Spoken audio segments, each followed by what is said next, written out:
সবাই মরে যাবো, আমরা সবাই, কেউ থাকবো না। এই পৃথিবী থাকার জায়গা নয়।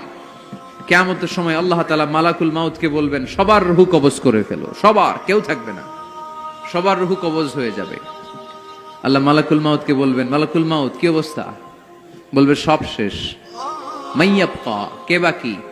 মালাকুল মাউত বলবে জিনেরা বাকি, যাদেরকে দেখা যায় না। আল্লাহ বলবেন জিনদেরকেও শেষ করে ফেলো, রূহ কবজ করো। মালাকুল মাউত আজরাইল জিনদের রূহ কবজ করবে।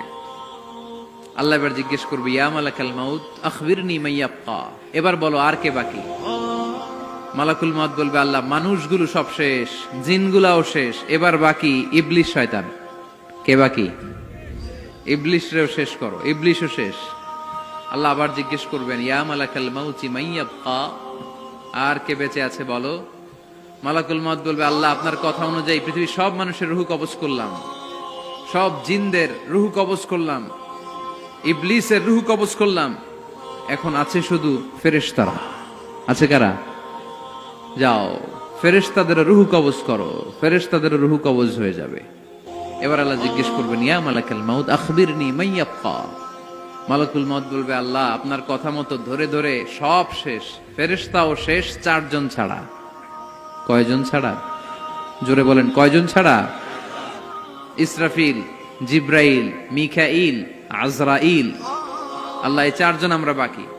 আল্লাহ বলবে, যাও ইযহাব ইনতালিক ইলা জিবরিল ওয়াকবাদ রূহা, জিব্রাইলের রূহ কবজ করো। ইযহাব ইলা ইসরাফিল ওয়াকবাদ রূহা, ইসরাফিলের রূহ কবজ করো। ইযহাব ইলা মিকাইল ওয়াকবাদ রূহা, রূহ কবজ করো। ওই 3 ফেরেশতাও শেষ।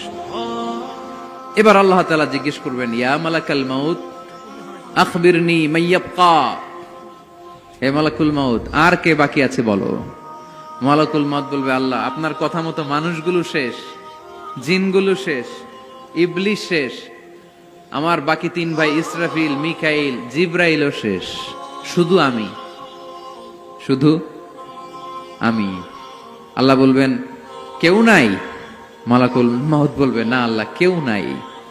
এবার আল্লাহ তাআলা বলবেন, মালাকুল মাউত তুমি তো সবাই রে মারছো, এবার তুমি মরো,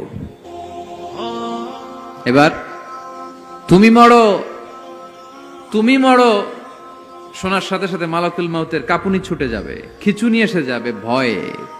আল্লাহ বলবেন, কাঁপুনি দিয়ে তো লাভ নাই, কারণ কুল্লু নাফসিন যায়িকাতুল। রাব্বুল আলামিন বলবেন, মালাকুল মাউত কেঁদো না, এটাই দুনিয়ার বিধান, আমি আল্লাহর দেয়া বিধান, এটাই, জন্মালেই মরতে হয়। যাও, জান্নাত জাহান্নামের মাঝখানে একটা জায়গা আছে, জায়গাটার নাম হলো আরাফ। এই আরাফ